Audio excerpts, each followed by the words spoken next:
નમસ્કાર વિદ્યાર્થી મિત્રો, કચ્છ યોગ સંઘ સંચાલિત શ્રી બીપીએમ હાઈસ્કૂલના હોમ લર્નિંગમાં આપ સર્વેનું સ્વાગત છે.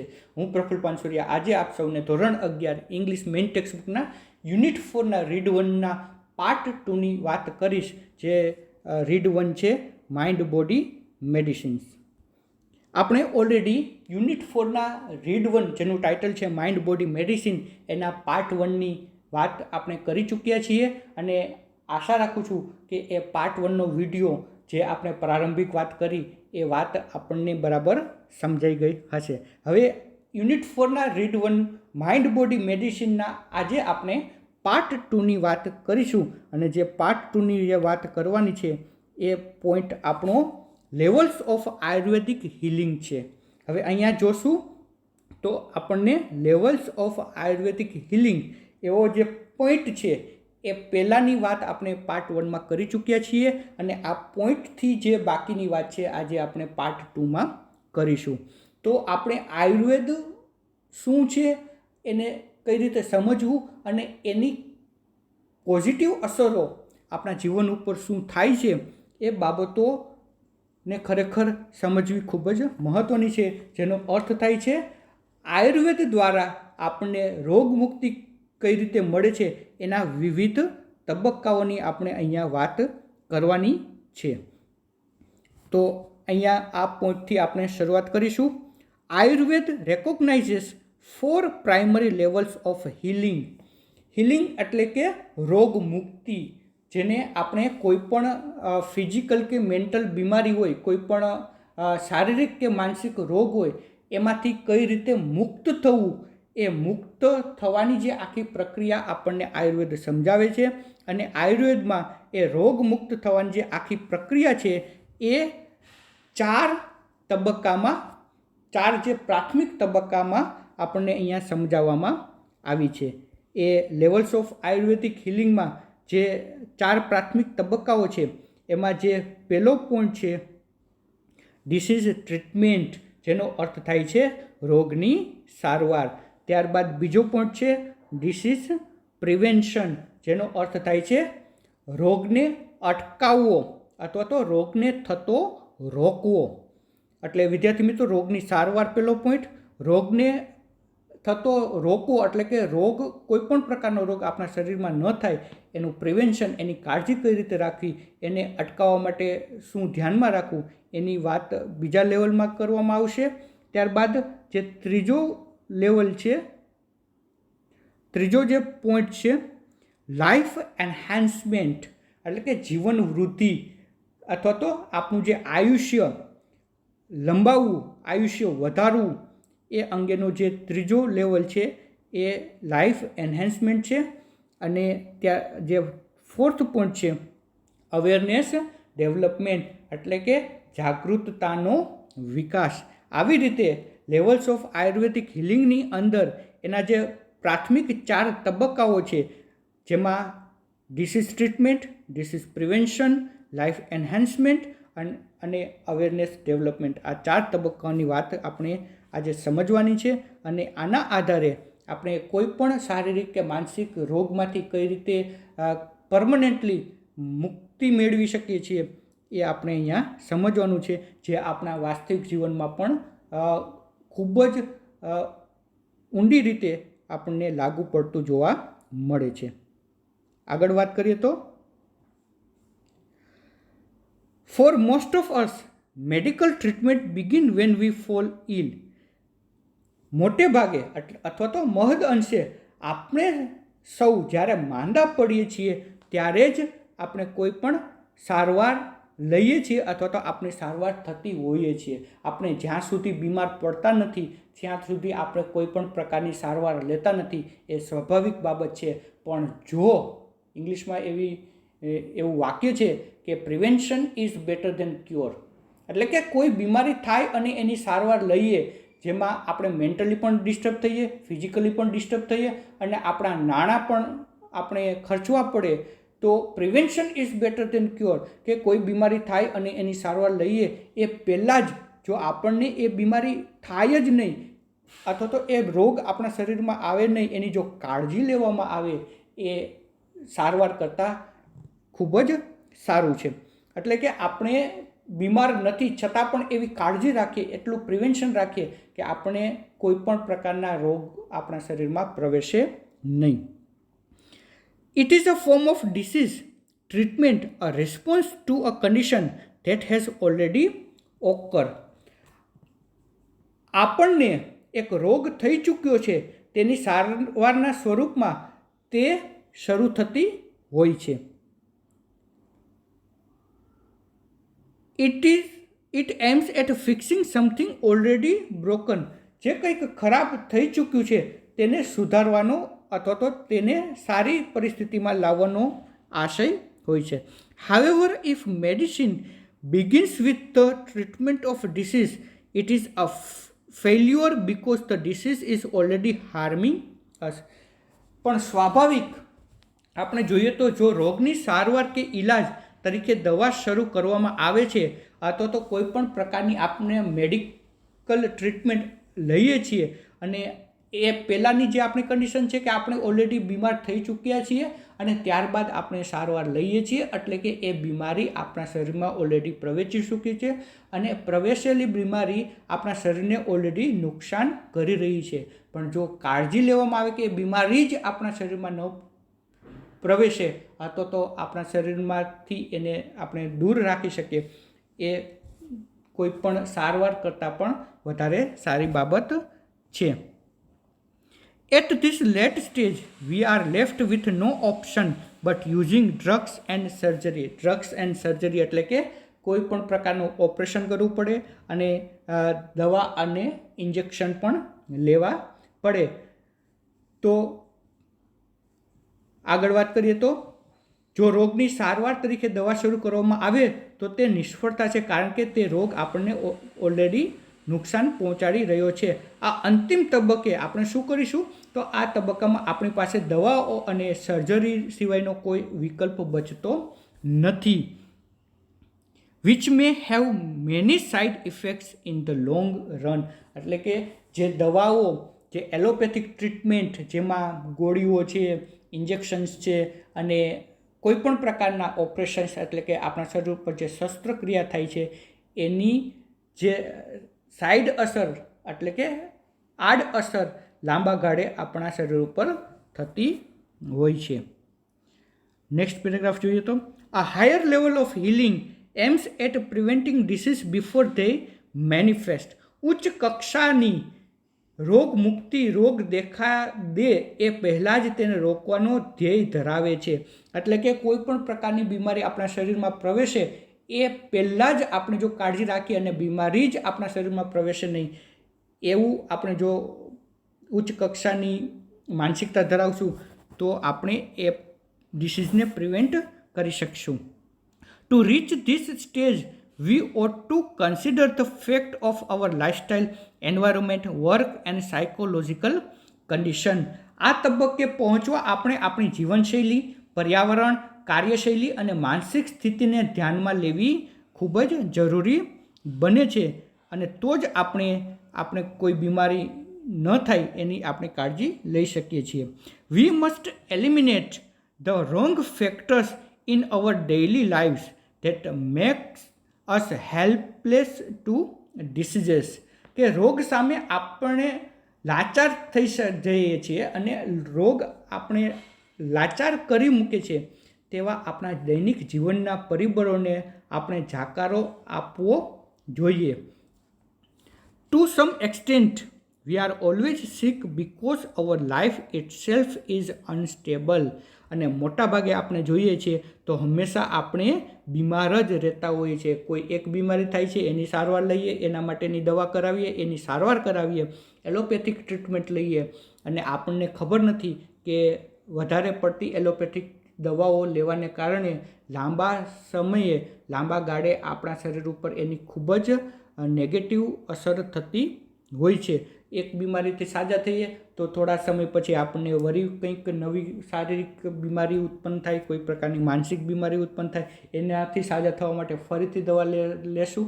તો આ જે સિલસિલો છે એ સતત ચાલતો હોય છે અને એના કારણે આપણે સતત એલોપેથિક દવાનો ડોઝ આપણા શરીરને આપતા હોઈએ છીએ, જે શરીર એ ક્યારેક કોઈ સંજોગોમાં ફેસ કરી શકતું નથી અને લાંબા ગાળે આપણા શરીરના જે અવયવો છે એને પણ નુકસાન થતું હોય છે.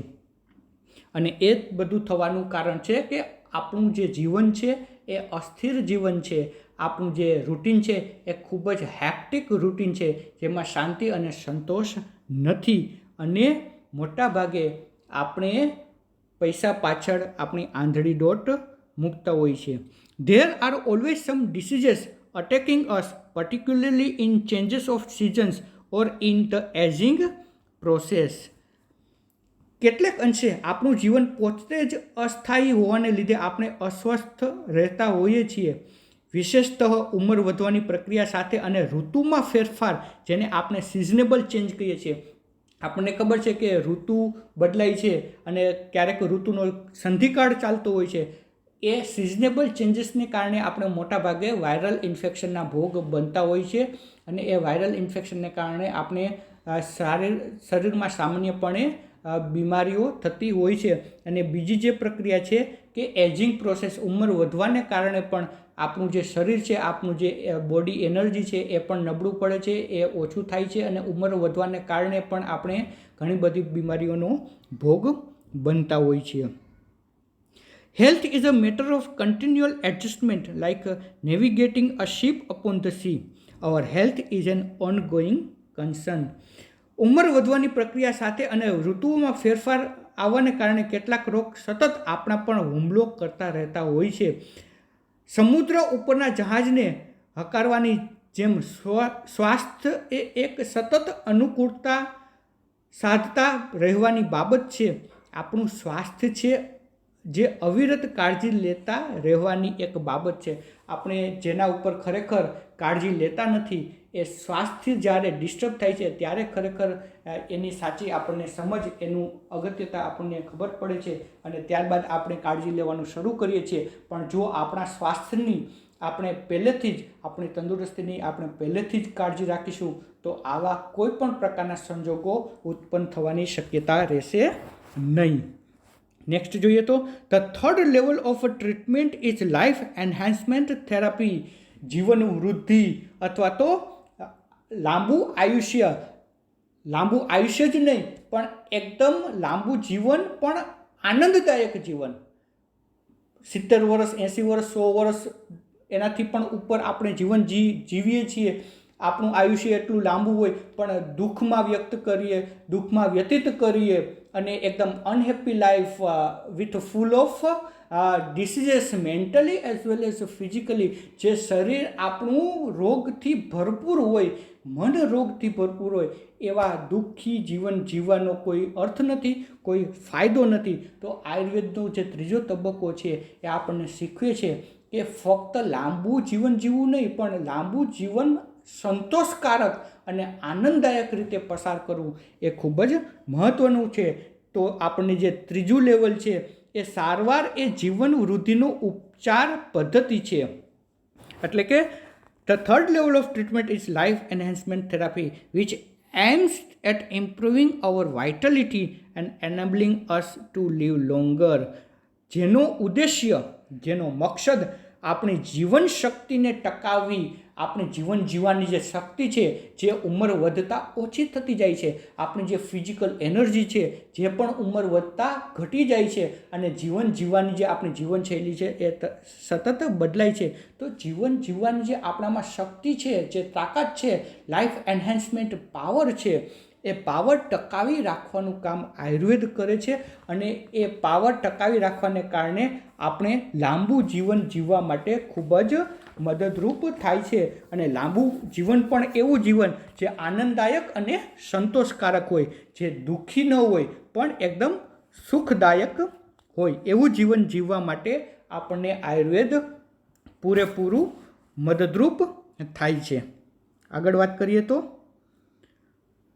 It does not merely prevent disease but shows us how to increase our positive energy. વિદ્યાર્થી મિત્રો, આ વાક્યને બરાબર સમજો કે તે માત્ર રોગ થતો અટકાવવાનું જ કામ નથી કરતું આયુર્વેદ. હવે આપણે આગળ એલોપેથિક ટ્રીટમેન્ટની પણ વાત કરી. એ ટ્રીટમેન્ટ ખૂબ જ નુકસાનકારક ટ્રીટમેન્ટ છે અને સતત એલોપેથિક દવા લેવાને કારણે આપણા શરીર ઉપર લાંબા ગાળે એની ખૂબ જ વિપરીત અસર જોવા મળે છે. અને એલોપેથિક દવાઓ જે છે એ રોગના મૂળ સુધી કામ નથી કરતી, રોગને મૂળમાંથી કાઢી નથી નાખતી. એ ફક્ત આપણને આપણા દર્દને ઓછું કરે છે અને એ જ સમસ્યા વારે વારે આપણા જીવનમાં ફરી ઉત્પન્ન થતી હોય છે. પણ આયુર્વેદનું જે કામ છે એ એલોપેથિકથી એકદમ ઉલટું છે અને લાંબા ગાળા સુધી આપણને રોગમુક્ત રાખી શકે, આપણા રોગને મૂળમાંથી કાઢી શકે અને રોગ થતો અટકાવી પણ શકે એવી જે તાકાત છે એ આયુર્વેદમાં છે.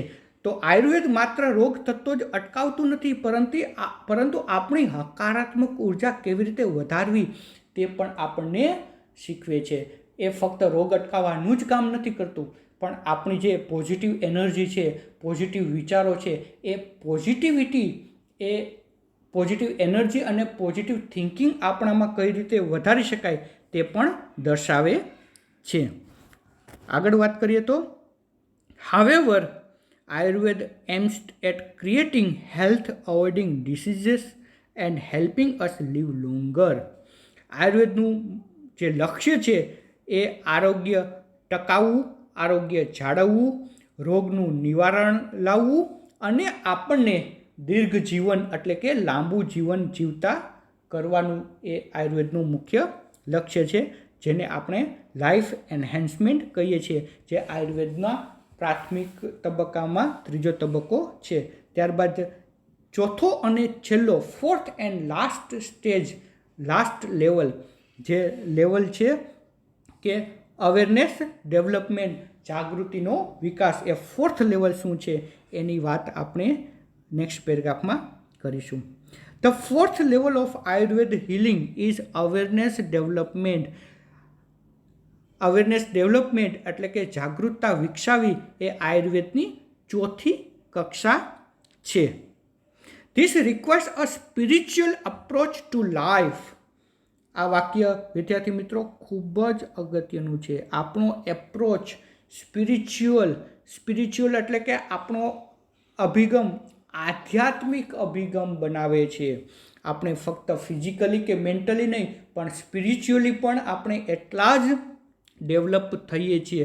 અને આ આયુર્વેદના ચોથા તબક્કાનું કામ છે, જેને આપણે અવેરનેસ ડેવલપમેન્ટ કહીએ છીએ. તો વિદ્યાર્થી મિત્રો, આ માટે જીવન પ્રત્યે આધ્યાત્મિક અભિગમ ખૂબ જ જરૂરી છે. આપણો અભિગમ ફક્ત શારીરિક અને માનસિક જ નહીં, આપણા શરીર અને મનની સ્થિતિ તો ખૂબ જ સારી અને પોઝિટિવ બનાવે જ છે, એ આયુર્વેદ કરે જ છે, પણ આપણું જે સ્પિરિચ્યુઅલ એપ્રોચ છે, આપણો જે સ્પિરિચ્યુઅલ અભિગમ છે, એ અભિગમ પણ આપણો વિકસાવે છે અને એ વિકસાવવા માટે પણ જરૂરી કામ આયુર્વેદ કરે છે. To be healthy is important, but health is not an end in itself. તંદુરસ્ત રહેવું એ અગત્યનું છે, પણ તંદુરસ્તી એ જ પોતાનામાં અંત નથી, એ જ માત્ર અંત નથી કે આપણે તંદુરસ્ત એટલે બસ આપણામાં બધું આવ્યું. આપણામાં સ્પિરિચ્યુઅલ એપ્રોચ એટલે કે આધ્યાત્મિક અભિગમ હોવો પણ ખૂબ જ જરૂરી છે. It is not enough merely to prolong our lives and have better energy to do the things we want. માત્ર આપણા જીવનને લંબાવતા રહેવું, આપણે લાંબુ જીવન જીવવું અને આપણને જોઈએ છે તે વસ્તુઓ માટે બહેતર શક્તિ મેળવતા રહેવું એટલું જ પૂરતું નથી, પણ આપણો અભિગમ પણ એક પ્રકારનો આધ્યાત્મિક અભિગમ હોવો જોઈએ. એ પણ ખૂબ જ જરૂરી બાબત છે. We ought to consider what we are using our energy for and why. આપણે આપણી શક્તિને શાના માટે વાપરીએ છીએ અને શું કામ વાપરીએ છીએ એ બાબત પણ આપણા ધ્યાનમાં આવી જોઈએ. એટલે કે આપણી જે ફિઝિકલ એનર્જી છે, આપણી જે ફિઝિકલ ક્ષમતા છે, એ ક્ષમતાને આપણે કયા કામમાં વાપરીએ છીએ, શા માટે વાપરીએ છીએ, એનું પરિણામ શું આવશે, આ તમામ બાબતો પણ આપણે ધ્યાને લેવી જોઈએ. The quality of awareness is the real fruit of all that we do. કે આપણી જાગૃતિની ગુણવત્તા જ આપણને જે કાંઈ કામ કરીએ છીએ તેનું સાચું આપણને ફળ આપે છે. It is our ultimate expression, the essence of who we really are. ખરેખર આપણે કોણ છીએ, આપણું અસ્તિત્વ શું છે, એની પણ જે સમજ છે એ સમજ આપણને પ્રાપ્ત થાય છે. તે જ આપણી અંતિમ અભિવ્યક્તિ છે. આપણે ખરેખર જે છીએ તેનો સાર છે અને આપણે પોતાને સમજતા થઈએ છીએ. Our awareness is the only thing we can take with us until we die. આપણે મરીએ નહીં ત્યાં સુધી આપણે એક જ બાબત આપણી પાસે રાખીએ છીએ અને એ બાબત છે આપણી અવેરનેસ, એટલે કે આપણામાં જે જાગૃતિ છે એ આપણી જાગૃતિ, આપણી અવેરનેસ, એ જ બાબત આપણે જીવન પર્યંત આપણે સાથે રાખીએ છીએ અને મરી નહીં ત્યાં સુધી એ બાબત સતત આપણી સાથે રહેતી હોય છે. It continues to grow even when the body and mind decline. કે આપણું શરીર અને મન પણ જ્યારે સાથ છોડી દે છે, કે એક જીવનની અવસ્થા એવી આવે છે કે જ્યારે આપણું શરીર પણ સાથ આપતું નથી અને સાથે સાથે આપણી મનની સ્થિતિ પણ એટલી બરાબર રહેતી નથી, એ સમયે પણ આપણી જે અવેરનેસ છે એ અવેરનેસ સતત આપણો સાથ આપે છે. કે મન પણ જ્યારે સાથ છોડી દે છે ત્યારે પણ આપણી અવેરનેસ, આપણી જાગૃતતા વધે જવાનું ચાલુ રાખે છે અને સતત આપણી સાથે રહે છે. It continues to grow even when the body and mind decline. Thus it is our greatest aid in the ageing process. તો આપણને ખબર છે એજિંગ પ્રોસેસ એટલે કે ઉંમર વધવાની પ્રક્રિયા. જેમ જેમ ઉંમર વધે છે, જેમ જેમ આપણે વયોવૃદ્ધ થઈએ છીએ, જેમ જેમ આપણે જીવનના અંતિમ તબક્કામાં, જીવનના અંતિમ અવસ્થામાં પહોંચીએ છીએ, તેમ તેમ આપણું મન અને આપણું શરીર આપણો સાથ આપવાનું છોડી દે છે. પણ એ સમયે પણ આપણી જે જાગૃતતા વિકસાવવાનું કામ સતત ચાલતું હોય છે અને એ અવેરનેસ આપણને જ સતત સાથ આપે છે. એ અવેરનેસ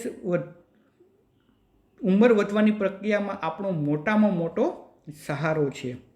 તો આ થયું અવેરનેસ ડેવલપમેન્ટની ચોથા લેવલની વાત. લાસ્ટ પેરેગ્રાફ જોઈએ તો, this is the ultimate goal of Ayurveda which aims at releasing us from all sorrow and suffering. આપણને તમામ માનસિક દુઃખ અને પીડામાંથી મુક્તિ અપાવી એ જ આયુર્વેદનો અંતિમ ઉદ્દેશ્ય છે. આ વાક્યને હું અંડરલાઇન કરું છું. વિદ્યાર્થી મિત્રો, આ એટલા માટે અંડરલાઇન કરું છું કે આપણને પરીક્ષામાં પેરેગ્રાફ આપવામાં આવે છે, એની નીચે પ્રશ્નો પૂછવામાં આવે છે, જેના જવાબ આપણે આપેલા પેરેગ્રાફમાંથી શોધવાના હોય છે. બરાબર? તો જ્યારે એવો પ્રશ્ન પૂછાય, આ પેરેગ્રાફ આપવામાં આવેલો હોય અને નીચે જ્યારે એવો પ્રશ્ન આપણને પૂછવામાં આવે, what is the ultimate goal of Ayurveda, કે આયુર્વેદનો અંતિમ ઉદ્દેશ્ય શું છે? What is the ultimate goal of Ayurveda. તો આ પ્રશ્નના જવાબમાં આપણે જે અંડરલાઇન કરેલું વાક્ય છે એ પૂરેપૂરું એની એ જ રીતે સંપૂર્ણપણે આપણે લખી શકીએ કે the ultimate goal of Ayurveda which aims at releasing us from all sorrow and suffering. કે આયુર્વેદનો અંતિમ ઉદ્દેશ્ય છે કે આપણને તમામ માનસિક દુઃખ અને પીડામાંથી મુક્તિ અપાવવી. આવી રીતે અંડરલાઇન કરેલો જે વાક્ય છે એ પ્રશ્નનો જવાબ આપણે લખી શકીએ. True awareness is the ultimate cure for all psychological disorders. Next વાત કરીએ તો, તમામ માનસિક ડિસ્ટર્બન્સનો અંતિમ ઇલાજ સાચી જાગૃતિ છે. But to understand it we must first look into the mind and its function. પણ આ બધું સમજવા માટે આપણે પહેલાં તો આપણા મનને અને તેની કાર્યશૈલીને પણ તપાસવી જોઈએ, એને પણ ઓબ્ઝર્વ કરવી જોઈએ કે આપણું મન જે છે, આપણા મનની જે કાર્યશૈલી છે એ કઈ રીતે કામ કરે છે, એની પણ આપણે તપાસ કરવી જોઈએ. We had better start from where we are. In this direction our journey proceeds. આપણે અત્યારે જ્યાં છીએ ત્યાંથી તેની શરૂઆત કરવી બહેતર છે. કે પાસ્ટમાં, ભૂતકાળમાં શું બની ગયું એના વિશે સતત વિચારો કરવાને બદલે એવા દુઃખી વિચારો કરવાને બદલે, એવી દુઃખી વાતો વાગડવાને બદલે અને સતત આપણા જીવનને, આપણા વર્તમાન પરિસ્થિતિને દુઃખી કરવાને બદલે અને આપણા આવનારા ભવિષ્યને પણ ડિસ્ટર્બ કરવાને બદલે આપણે હવે અત્યારે જે જીવન છે એ વાસ્તવિક જીવન છે. જે ગયું તે ગયું, જે પાસ્ટ હતું તે પાસ્ટ છે, અને વાસ્તવિક જીવન એ આપણું પ્રેઝન્ટ છે. અને આવનારું ભવિષ્ય આપણે કઈ રીતે સુધારવું એ આપણા પ્રેઝન્ટ ઉપર ડિપેન્ડ કરે છે. તો એની જો સારી શરૂઆત આપણા પ્રેઝન્ટથી કરીશું તો આવનારું આપણું ભવિષ્ય પણ બહેતર બનશે અને એક ચોક્કસ સારી દિશામાં આપણું ભવિષ્ય પણ આગળ વધશે. તો વિદ્યાર્થી મિત્રો, માઇન્ડ બોડી મેડિસિન યુનિટ 4નું જે રીડ 1 છે એના પાર્ટ 2ની વાત અહીંયા પૂરી થાય છે. આપણે આ જે રીડ છે એ રીડને આપણે પાર્ટ 1 અને પાર્ટ 2 એવી રીતે 2 વિડીયો બનાવીને અહીંયા તમને સમજાવવાનો પ્રયત્ન કર્યો છે. તો બંને વિડીયોઝને બરાબર સાંભળવાના છે, રિપીટ કરીને સાંભળવાના છે. વારે વારે સાંભળીને તમારે જેટલું બની શકે તેટલું વધારે ને વધારે સમજવાનો પ્રયત્ન કરવાનો છે. જે બાબતો અહીંયા શીખવાની છે એ બાબતોને આપણે શીખીને આપણા વાસ્તવિક જીવનમાં પણ એને એપ્લાય કરવાનો પણ પ્રયત્ન કરવાનો છે. તો વિદ્યાર્થી મિત્રો, યુનિટ 4ના રીડ 1નું પાર્ટ 1 અને પાર્ટ 2 ના વિડીયો દ્વારા આપણે અહીંયા રીડ 1 માઇન્ડ બોડી મેડિસિન આપણે પૂરું કરીએ છીએ. નેક્સ્ટ વિડીયોમાં જે આપણી વાત હશે એ વાત આપણા યુનિટ 4ના રીડ 2ની વાત હશે, જેનું ટાઇટલ છે યોગ ફોર હેલ્થ. તો વિદ્યાર્થી મિત્રો, આજ માટે આટલું પૂરતું છે. ધન્યવાદ.